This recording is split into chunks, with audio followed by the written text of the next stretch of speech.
So enhancement technologies are being developed in a variety of domains of human existence right now to make us better somehow. And those domains are the physical, so our bodies, the affective, the cognitive, the spiritual, and the moral. Things are going on in terms of how we're using technology to improve us on all those fronts. So we have to be asking right from the start, what does it mean to make us better? The questions of what it means to be human, and do we want to protect certain aspects of our humanity are core to enhancement ethics debate. And really it's that question, that bottom line question of what it is that we really, really want. What is it that's truly important to us? So when we are requesting to make ourselves better, what does that mean? What does it mean to make us better? And to sort that out from all the messages that our dominant culture tells us can be a really challenging thing. So why now? Why moral bioenhancement? Why is that coming up now? It's becoming a bigger and bigger topic. How do we make ourselves better morally? Why do we care?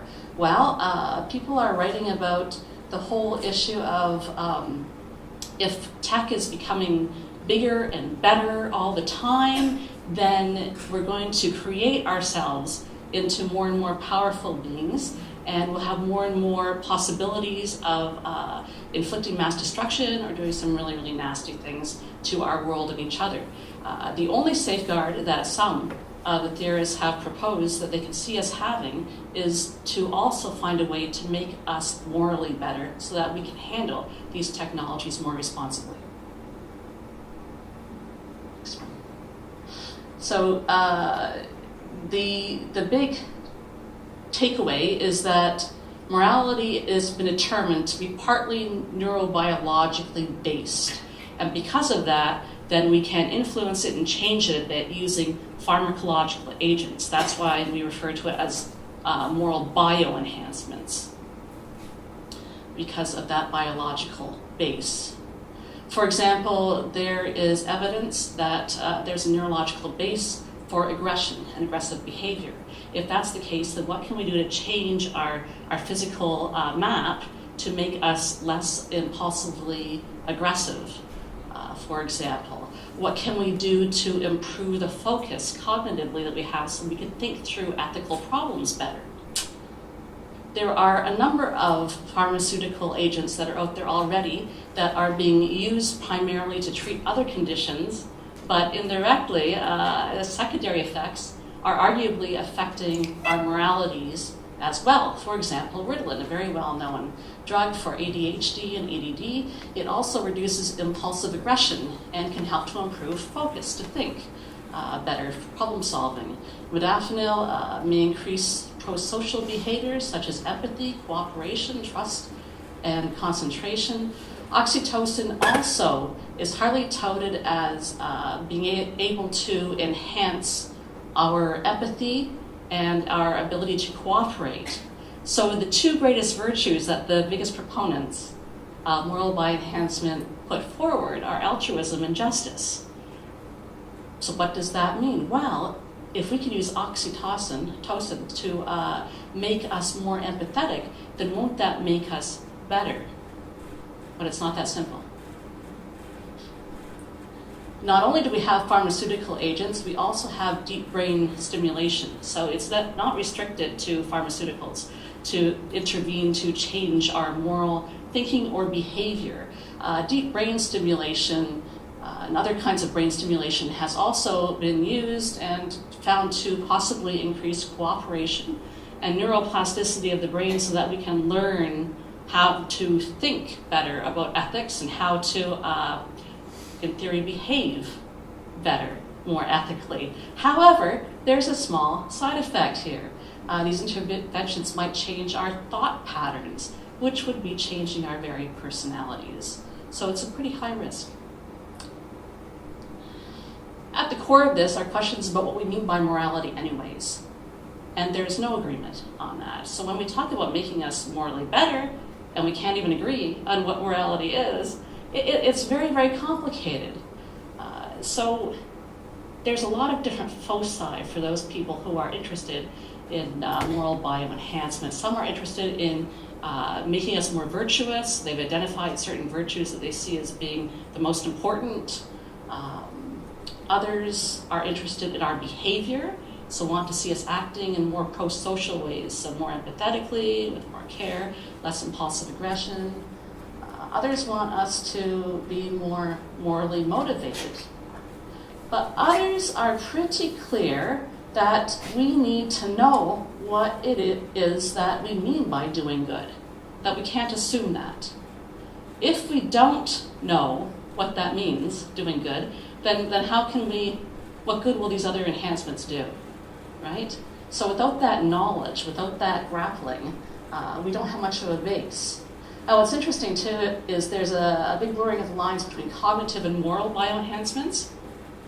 So making us think better and adding to our affective tendencies to be more caring, more empathetic are very linked. If we can think better and more acutely, then we can problem solve presumably, and we have greater potential for behaving more morally.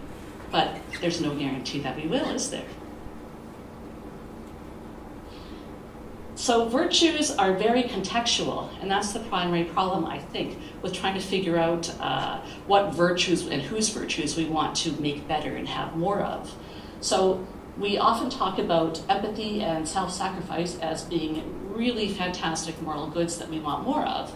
But the trouble is that more marginalized groups, and this has been applied to women, for example, in a lot of societies, have been encouraged to be very self-sacrificing and empathetic already. So can one have too much empathy and too much self-sacrifice?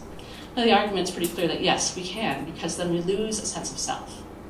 And then there's not much to go on to be proactive in terms of doing justice work, for example. So not everybody needs the same virtues in the same quantity. So how do we tailor-make moral bioenhancements? Well, maybe it's that we need to look more at empathy, and maybe we shouldn't be looking at increasing empathy by oxytocin, but looking at empathy in terms of how social class affects empathy. The higher we are, social class-wise and economics, the less empathetic people are. Studies have shown that. So maybe that's the root of our problem. Now, maybe we need to be approaching moral bioenhancement more through robotics and affect. Maybe if we're more in touch with good feelings and care and interdependence and relationships, maybe that will help contribute towards better moral behavior. So here we go, we've got Pepper. Pepper is a robot that's been brought over from Tokyo and is now at Humber River Hospital in Toronto. Have any of you met Pepper before? Oh, wonderful, I would love to go. I've got to go and meet Pepper. So apparently they've got these two robots. One works with the kids and then another one works with the adults. So responds to the children's affect that they communicate and gives them love and support and plays with them, plays games, listens to them, supports them, is sensitive. And of course, the work with adults is just as important. So it's not restricted to showing kids how interrelationship and connection can make us love life better, potentially cope better, have all sorts of wonderful skills, and hopefully be better people, more relational. Adults too. So I've identified 3 big theoethical issues, and there's lots more. So just very, very briefly, I'll introduce these 3 to you and maybe hopefully get us thinking about them. Firstly, what it means to be human and what it means to be more fully human. Because from an incarnational perspective, the more fully human we are, the more we meet God. So what does that mean? What does that look like? Well, again, that requires a lot of careful discernment in community and intentional spiritual work that doesn't just come like that in the midst of a very complicated culture with complex social processes where we're told that we want certain material goods and the answers to our life struggles to be better people are to acquire things. It's more than that. We are created co-creators, as Phil Hefner says, with limits. So we have a propensity to sin, and yet we also have a moral mandate to create, and to create for the good to the best of our capabilities, which means getting feedback in community and doing what we can, knowing that we're not going to get it perfect by any means. So we need to try to make ourselves better. That is in line with Christianity, but it's not without risks. We need to think carefully what it means to be created in God's image. Does it mean that we really prize and focus on rational thought? Well, that's part of it. Extreme self-determination, so extreme individualism. Well, there's something to be said for individual rights and dignity, for sure. Or is the emphasis more on relationality? And I've argued in my work that our emphasis ought to be more on relationality and interdependence of life in the world.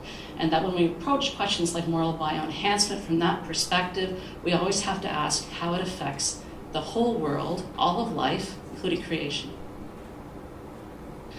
So that leads us to a relational Imago Dei, and how we approach these possible enhancements and these existing enhancements, and what questions we ask about them to determine goodness, badness, positives, limitations. How do each of these enhancements affect all of life? If we enhance self-sacrifice across the board, what does that do to a world that's characterized by systemic power imbalances? We need to be careful. So looking again at oxytocin as a moral bioenhancement, if the responsibility for the well-being of people beyond including self and kin is prioritized, spiritual enhancement and education may be more effective than oxytocin, because the way oxytocin works is it does make us more empathetic, but only to our in-group. So just to our kin, to our family, to our particular community. It actually may breed greater hostility and protectionism when we're dealing with the wider world groups. So it does increase empathy, but only within a certain context. We need to be very, very careful with how we approach this if we are truly seeking the well-being of all life. Second issue, choice. So how do we respect autonomy?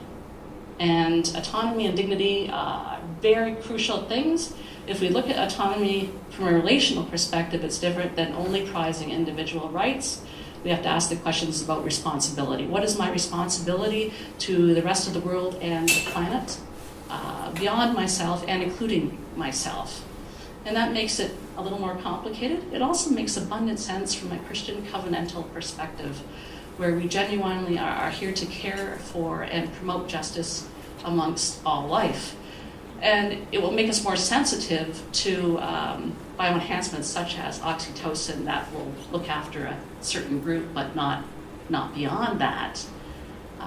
Or bioenhancements that are really risky, like brain stimulation, that could risk people's very personal makeup and being, and help us to develop limits. But it's difficult. This is not easy stuff.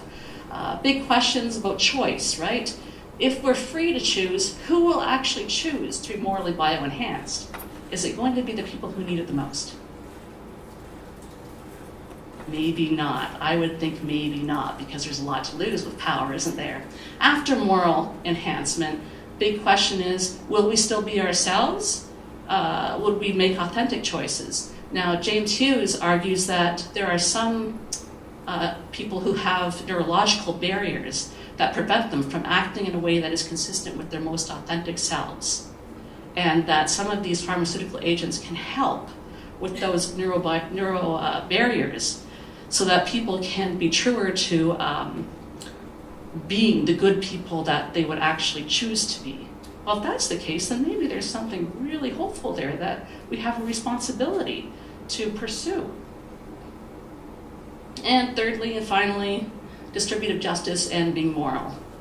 We need to, I contend, look at very carefully issues around systemic power imbalances that I've been mentioning. We need to be cognizant of Jesus' example of a preferential option for the poor in the world, so to pay first attention to those who have the least power in society and ask how an intervention will affect those who have the least. And especially when we have scarce resources in our world, where do we put those resources first? Some would say we actually need to think further ahead and put the resources into making ourselves morally better collectively, because then that will lead to greater justice work and greater attention to the deficits of resources with some people. So it's an interesting way of looking at it. What do we need in order to achieve justice in what order? We've been there before. That's all right.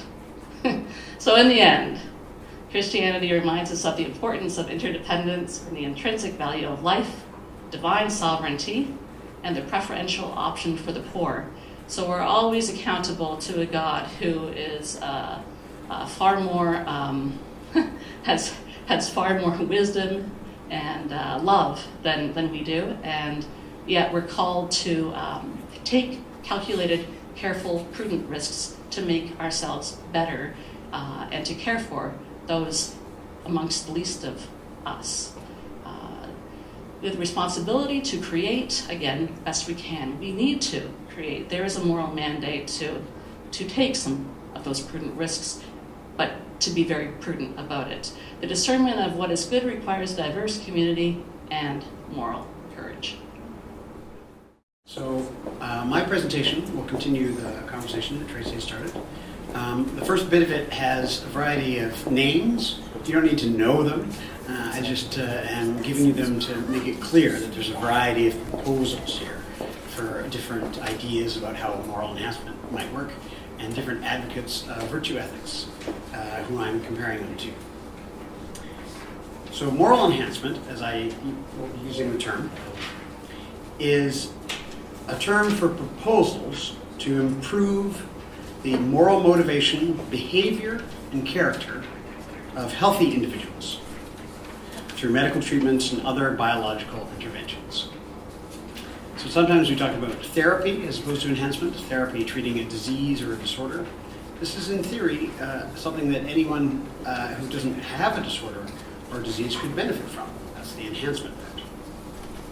So there was some philosophers who were the first to describe moral enhancement in 2008, some Ingmar Persson, Julian Savulescu, and Thomas Douglas. And there's many more who have since joined them, including Mark Walker and Barbara Froeding, who are all describing shortly. Virtue, on the other hand, is an ancient concept and tradition of morality, first articulated by Aristotle. It was elaborated by medieval theologians like Thomas Aquinas, and it was recovered in the 20th century by ethicists like Elizabeth Anscombe, Alistair MacIntyre, Stanley Hauerwas, Julia Annas, and Rosalind Hursos. My thesis is that moral enhancement advocates are right to suggest there are limits to our biological capacity for virtue. Virtue theorists are right to insist on the potential of Aristotelian virtue for moral improvement. But only the Christian virtue tradition reconciles these opposing insights in an egalitarian, non-elitist fashion by balancing acquired and infused virtue. So in my presentation, I'll give you an introduction to moral enhancement and some criticisms, describe its differences from virtue, give some critiques of virtue as well, and then finish with the relevance of Christian virtue. So moral enhancement, according to Ingmar Persson and Julian Savulescu, is essential to avoid mass destruction, as Tracy described. They compare moral enhancement to traditional moral education. They say moral enhancement could be faster, it could be more effective than moral education, yet at the same time, no more restrictive of individual freedom. Critics of their proposal have called it ahistorical, implausible, reductionist, and terminally vague. But they have had considerable influence and inspired a lot of other work on ME. I'll abbreviate moral enhancement as ME from now on. Thomas Douglas, also in the first wave, argues that ME could help reduce counter-moral emotions such as racial aversion and impulsive aggression. He claims that moral enhancement is comparable and complementary to moral self-improvement and would not have any negative side effects. Critics have questioned whether the emotions come in such convenient categories, not just aggression, but impulsive, violent aggression is apparently a distinct emotion, or racial aversion is a special kind of emotion that we can target medically. Critics have also questioned whether violent aggression can be dampened without impairing justified anger, right? The idea that sometimes anger is a valid and necessary response to injustice that we see in the world. And maybe even aggression is sometimes necessary. Certainly in certain activities of life, such as sports, we seem to value aggression. Could we reduce violent aggression without affecting these other aspects of it? One of the two later thinkers, Mark Walker, argues that virtues and vices are inherited, at least partially, because other primates also display behaviors analogous to human caring, human honesty and deception, cheating and justice. And he argues that if we can identify the genes that are associated with virtue and vice, we could use genetic selection and engineering to reduce vice and promote virtue. One question about this is whether the virtues and vices do in fact come in convenient categories connected to specific genes that we can do this with.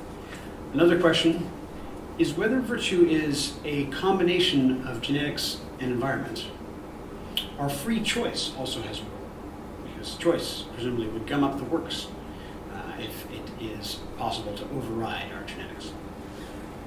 Finally, the fourth thinker I'll mention is Barbara Froding, who argues that most people have cognitive constraints that limit our capacity for virtue. And to be fair, we have many myriad examples of poor impulse control, misplaced trust, and reliance in intuitions causing moral failures.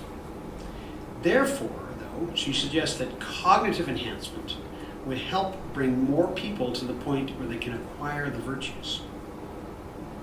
But, and this is what saves her proposal, she recognizes that intelligence and virtue are not always correlated. Certainly anyone who spent a lot of time around the university can attest to that. Which is why she believes the development of virtue would still remain necessary. Her proposal is more modest than some of those by other moral enhancement advocates. She recognizes that virtue is separate from and essential from moral enhancement. One other question, though, that you could ask about her proposal is whether emphasizing reason neglects the moral importance of the emotions by focusing simply on cognitive elements. Now, there are some similarities, but also clear differences from the virtue tradition and the way it understands morality here. Both moral enhancement and virtue draw on and embody an ancient human interest, I would say, in moral improvement. But the virtue tradition is 2,500 years old, whereas moral enhancement is about 10.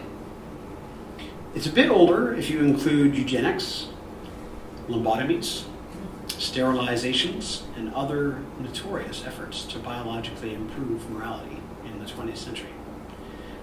Although most advocates of moral enhancement don't include these things for obvious reasons. Advocates of virtue and of moral enhancement also give a fall narrative for our current moral predicament. Some virtue theorists blame the loss of the very idea of virtue, which has been out of fashion, arguably, for much of the 20th century, and some of the 21st. Whereas moral enhancement advocates like Prof and Savulescu, they blame a lack of moral progress equivalent to the modern growth in scientific and technological knowledge. Basically, science and technology has outpaced our moral progress.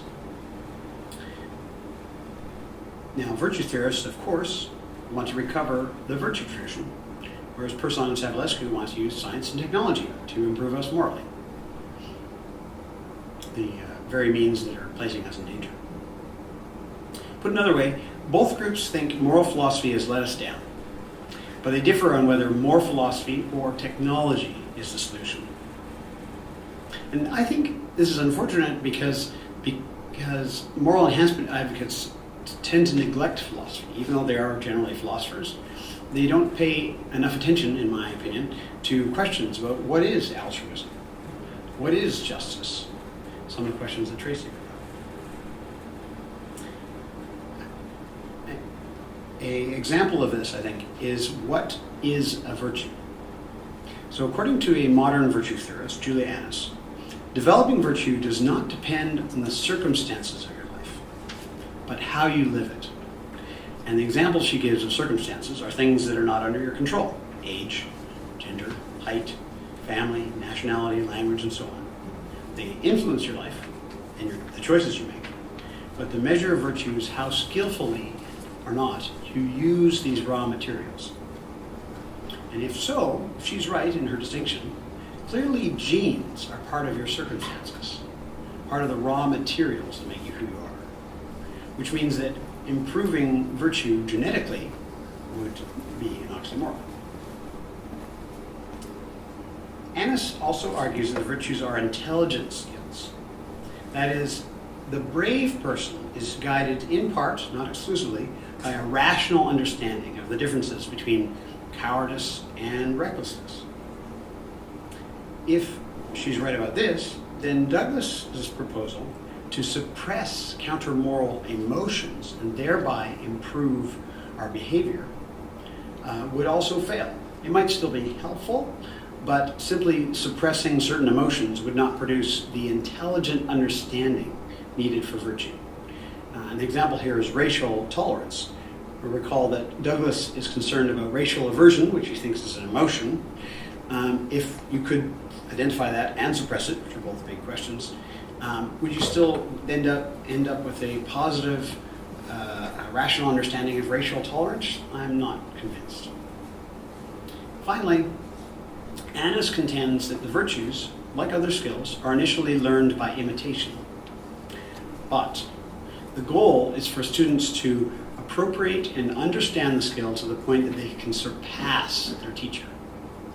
And this, I think, is the third difference from moral enhancement, in that pharmaceuticals and medical technologies are usually designed for uniform effects across the population, meaning that moral enhancements could be more restrictive of freedom than virtue. Right? Taking a pill that's been mass-produced is very different than learning a skill which you can exercise for yourself and understand how to exercise it differently in different contexts. Now, to be fair, there are also significant critiques of virtue. One critique of virtue is that the virtues are not very common. For example, a study of thousands of American school children in the 1970s found a lack of consistent altruism, honesty, and self-control. A more recent study at Princeton Seminary found that seminary students who were late to give a talk were less willing to stop and help someone groaning in an alley, even if the subject of their talk was the parable of the Good Samaritan. A third study often cited is the famous Milgram experiment, where subjects complied with instructions to administer simulated shocks up to a supposedly dangerous level. In light of these and other studies, some have suggested that moral behavior is situational and does not reflect character. And if so, then virtues seem to be of little import, given that they don't seem to exist in a way that operates across situations. Virtue theorists interpret these studies differently. First, each of these studies found that some people acted well, regardless of the situation, which suggests that virtue may just be uncommon rather than non-existent.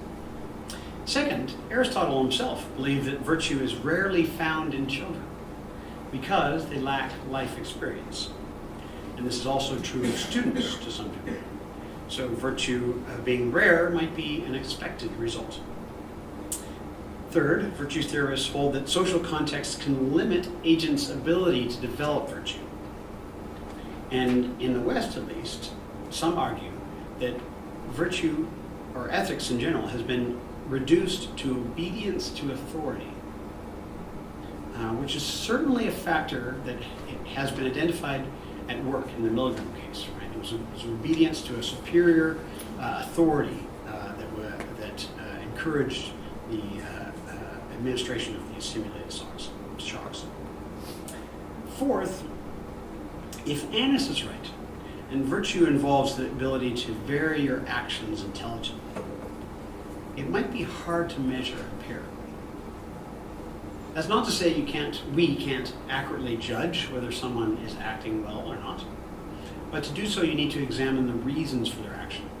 You can't just look at behavior, you have to examine the intentionality and the understandings at work inside it. So the seminary students may have passed by because they were trying to keep a promise to their professors and fellow students.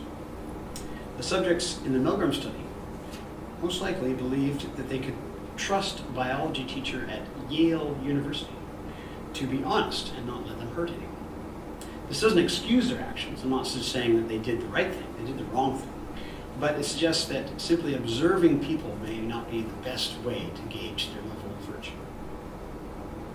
Another critique of virtue, though, and this is a little bit harder to deal with, is the claim that virtue is elitist, sexist, overly demanding, and certainly for Aristotle, first and founder of virtue ethics, one's potential for virtue depended largely on being born as an intelligent, free man with good parents and a good society.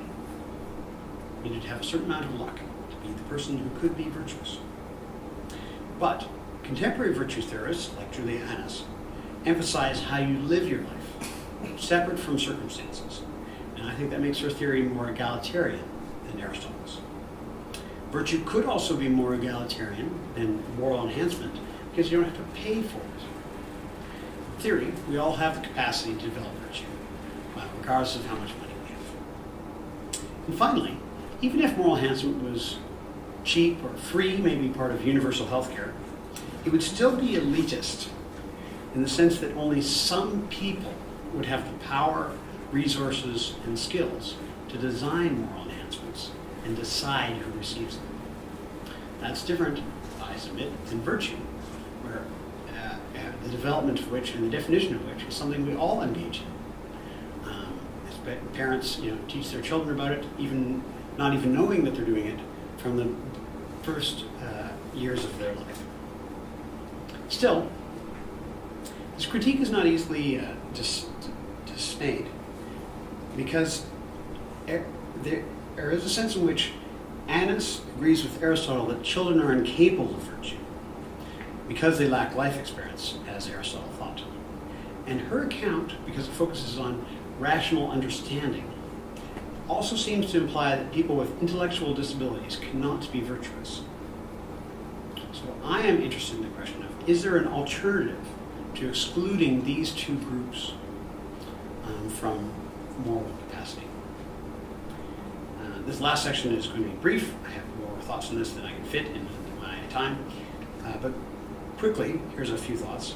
Starting with Thomas Aquinas. So Thomas Aquinas agreed with Aristotle that the proper end of human life is happiness.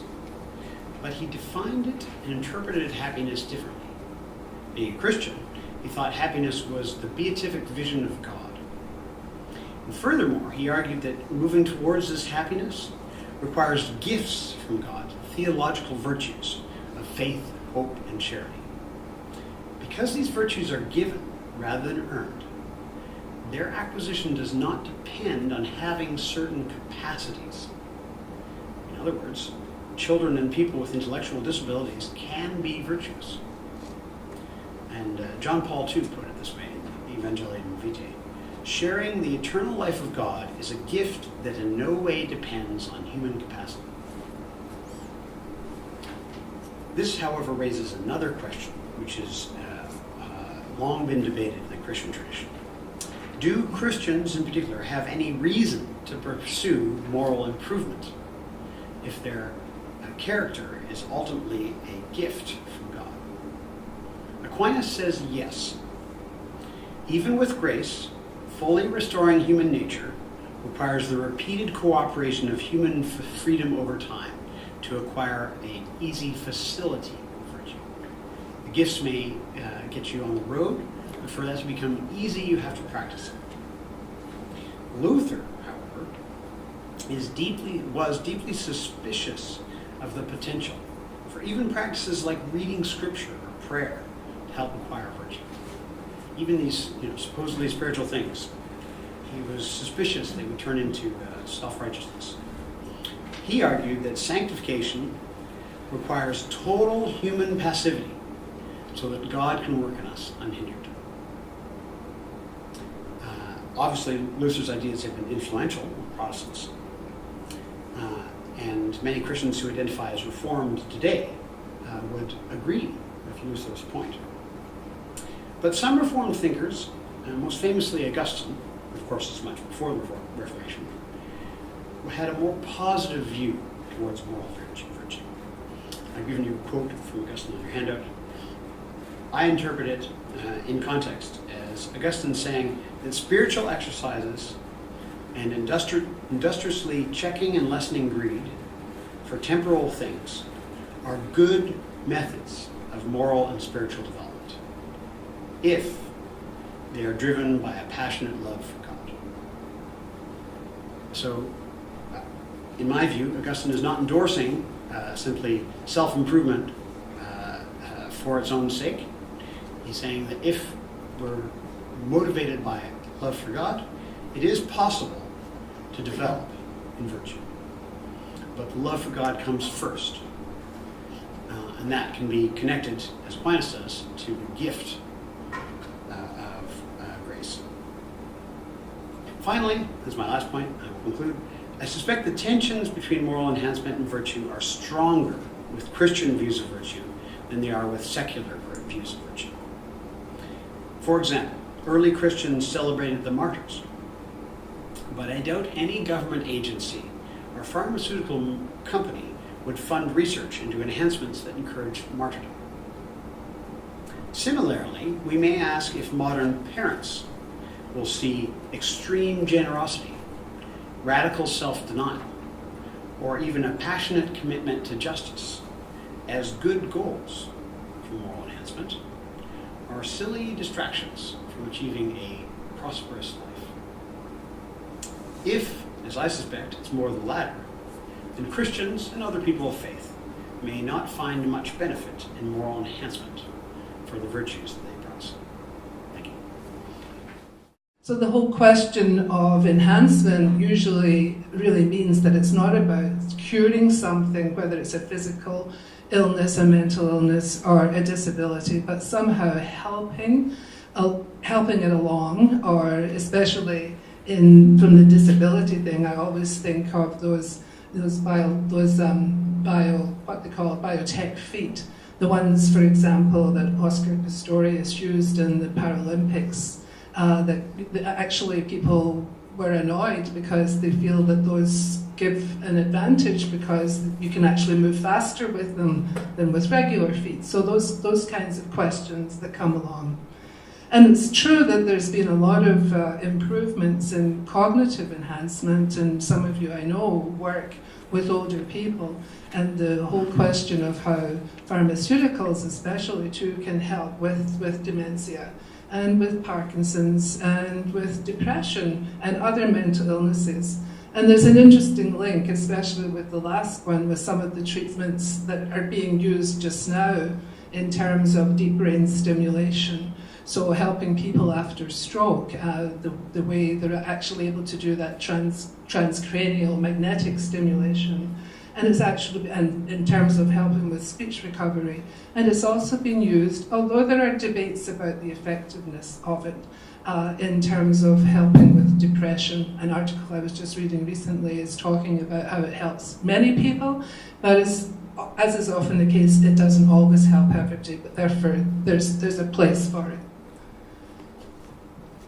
So I find this part really interesting in terms of cognitive enhancement, that part of our problem as in being limited, as Tracy was mentioning, just because we're human, is that we actually do lack speed in thinking and in computation. And it's very clear to us that just using our own computers, the number of references that come up when you type in a single word. I mean, we can't possibly do that. So it's an incredible aid to us already. Some people see it as a problem, but most of us think of it as really something quite phenomenal. Is this microphone making a funny noise? Is it where I am? Oh, that one's on. Okay, thanks, Bridget. I just heard the feedback myself. Is that better? Yeah, okay, sorry, I apologize, I didn't pick up, and you're all too polite to say. So this whole question that machines can actually suggest solutions and compute faster, that's clear. So the deep learning that's going on, and we read all these articles about how diagnoses are reached much faster, and with a pretty high, amount of accuracy, much faster than physicians themselves can do. So, from many angles, then machine learning, artificial intelligence is clearly a great advantage to us, and certainly could be. And it can suggest options and solutions, but when it comes to moral choices, moral answers, are machines necessarily going to be better than the decisions that we come to ourselves? And what could be some of the problems with that? First of all, people are talking just now especially about the bias that's built into artificial intelligence in terms of deep learning. That idea, again, of what goes in is what comes out to a certain extent has to make sense in that world as it does in every other world.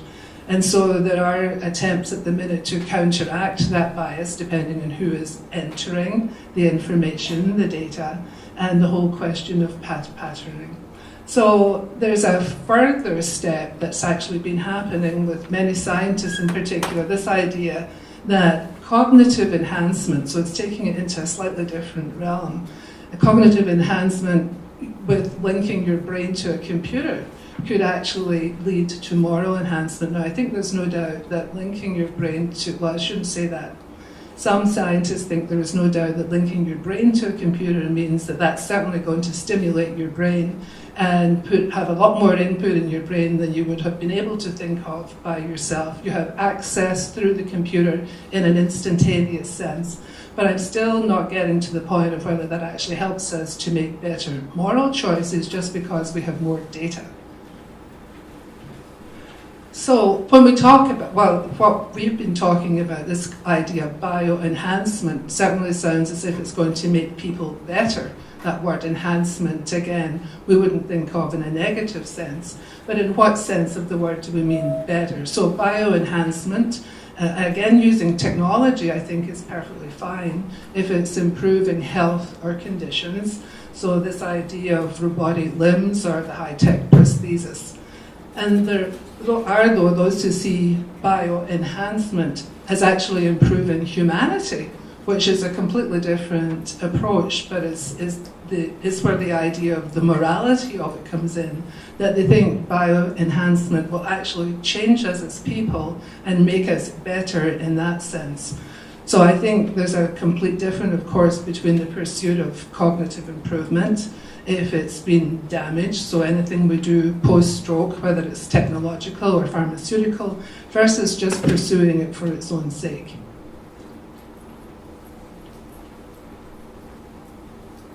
I mean, that first statement, making people more moral, I'm an ethicist.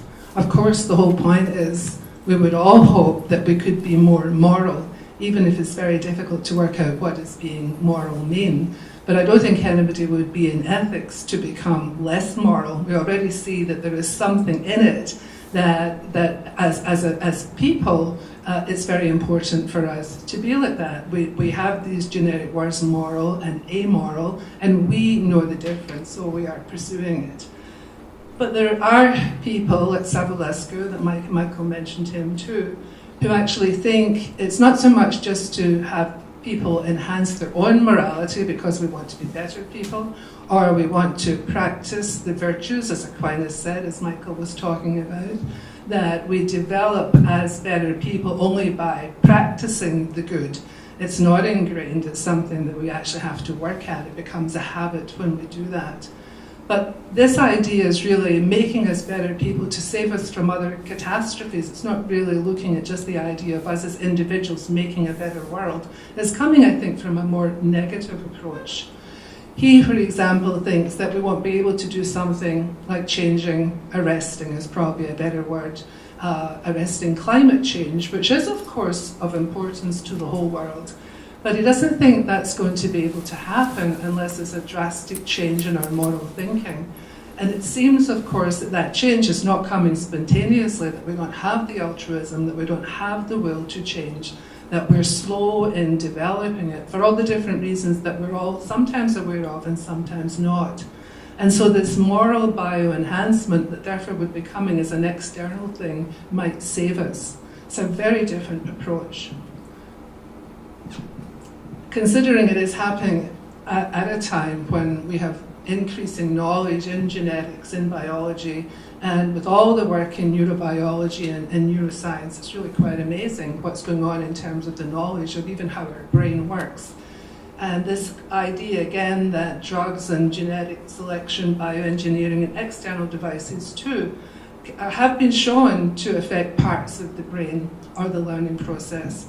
So some of the work that's been done, even in areas like patients with persistent vegetative state, where once upon a time it would have looked as if they were, there was absolutely no capacity for thought. But again, through that deep brain stimulation, the responses that some physicians have had in eliciting responses in the brain from someone who's not, in that sense, conscious in terms of questions that are asked. So the tennis ball experiments, the woman who was in a vegetative state, but they knew that she was a tennis player. And when she was asked specific questions, there were specific parts of her brain that would light up in response, indicating that there was activity.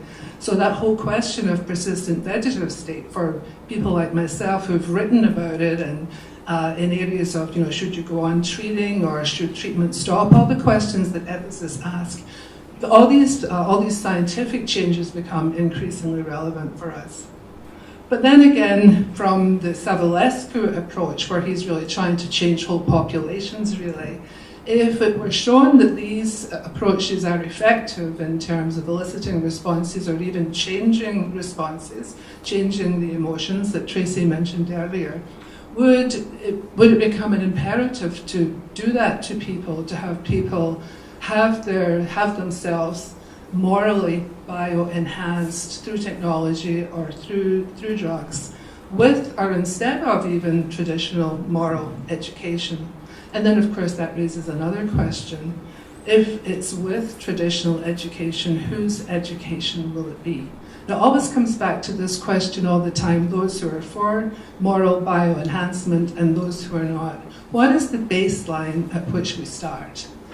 Just because somebody like Savulescu has this brilliant idea that this moral bioenhancement might save the world, is his the only opinion that counts? Are his ethical conclusions the ones that should be imposed, if you like, on people? They're very, very difficult questions. Then there's this question of, some people think that technology will be our actual downfall because we become overly reliant on technology. And when it comes to morality, why would we intervene? Why would we interfere with our natural capacity? What is our natural way of approaching morality not enough? Is it just because we actually disagree? But is there any sense that being morally bioenhanced would actually mean we would all agree? We can't tell that in advance. Again, it very much depends on the baseline from which we start. Then other people do see a need for a higher level of morality. Again, I wouldn't disagree with that, but it's the way in which it would be achieved that would be a problem. So all these implants that people have done using artificial intelligence, they could improve our capacity for thinking. But I don't think it's ever been shown to date that a high IQ ever equated with being a better moral person. Perhaps unfortunately, but I think there are too many examples in history. They're different realms. There's cognitive capacity, and there is this other angle which we either develop or don't develop in terms of becoming a moral person, and possibly a better moral person, which in turn really we have to do for ourselves. To have it imposed would mean that it's somebody else's morality that we would be being bioenhanced by. Doesn't sound very grammatical. Okay. the Savulescu thing, to me, it's overly dramatic. That this idea that the failure to stop climate change has radical consequences for humanity, but we know that already. I'm not exactly sure what the difference would be if we were morally bio-enhanced. He's concerned about that this could increase the possibility of war. And we know already too that weapons are capable of mass destruction, and we've been trying to handle those sorts of questions. Again, would it make any difference if we were all morally bio-enhanced? If Trump and Kim Jong-un had, if they had been morally bio-enhanced, would they still necessarily agree on questions like this about doing away with their nuclear capacity? I don't think that question is really answerable. So is it possible even, yes, it could enhance our intellectual performance. It seems as if that's true, and in terms of overcoming some of our natural limitations. But my basic question keeps coming back, at least to me. I mean, given that we start off at very different levels, because of our nature and nurture, the genetic component, and the circumstances in which we find ourselves, our different capacities, both morally and intellectually, there's always those different starting points. So what would still happen if we were morally bio-enhanced? Would that bring us all to the same level when we're already starting at a different spot? And the major problem, again, that even if the capacity for moral reasoning could be enhanced, then there is no single account of what right action actually means. We disagree on what's moral, what's right and what's wrong, as in our natural state. Again, why would it be any difference if we were all morally bio-enhanced? Would it not perhaps in fact make me more entrenched on one side and the opposing view be equally more entrenched? I think that sort of thing has not really been thought through carefully enough. So there are some challenges. I mean, people are saying, because there are scientists and ethicists like Savulescu who are talking about enhancing existing humans like ourselves, but others are saying, don't waste time doing that. Why not start at the embryonic stage? And so you could, pre-implantation genetic diagnosis, that would be the time in which to morally bio-enhance, presumably by pharmaceutical means, or in cloning, cloning people.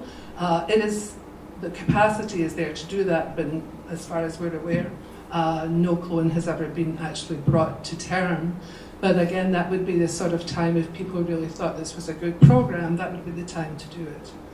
And just at the minute, as people are selected, that would raise, I think, the spectre of eugenics again, that selection of the best. If you were dealing with embryos, if you were dealing with clones, then it would be a case of doing the testing and finding there were other problems. So that, to me, that's another moral question that's extremely important. Would parents be obligated to use these techniques, these technologies, assuming it weren't done at pre-implantation? But if children actually developed problems later, the way sometimes people do look on children who have either mental or physical problems, then they sort of wonder why they were even brought into the world. Would people then feel obliged to do something like this to improve their child? Would there be subtle coercion on people that they felt they would have to protect everybody else because we're all morally bio-enhanced, so everybody else should be too? And wouldn't reproductive freedom be really challenged in terms of the actual freedom just to have a child the way the child is? I think some of the Christian responses anyway, because there are many, would be first of all that danger of coercion, because we still think of free will as being essential to the total dignity of us as individuals. I think there would be a danger of striving for superiority, making an elite class. There would be a danger of the desire to be even better, even faster, even more, always that competitive element, which seems to be a pretty generic trait in us as humans, so why would this be any different?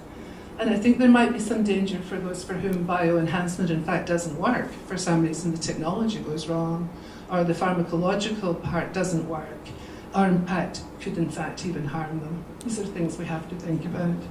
And I think this is probably my last slide. And Tracy talked about this, the Imago Dei, the very fact that from a Christian response, we start off saying, well, we're made in God's image. And that is an incredibly dignified stance in itself. To be made in God's image is a very high stance when we think about it like that.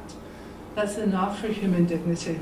I mean, I do think that all these things are morally acceptable if they're technology, etc., and pharmacological means, if they're correcting a physical or a mental problem. So even deep brain stimulation, which is working in very specific parts of the brain, for the reasons given there. But I don't think it makes sense. I don't think it's right if it's done in hope of making us morally better. And that in turn implies that moral judgment. In fact, if somebody is saying you could be morally better, it means, well, where are you right now? I mean, they can't be thinking too highly of our stance at this precise time.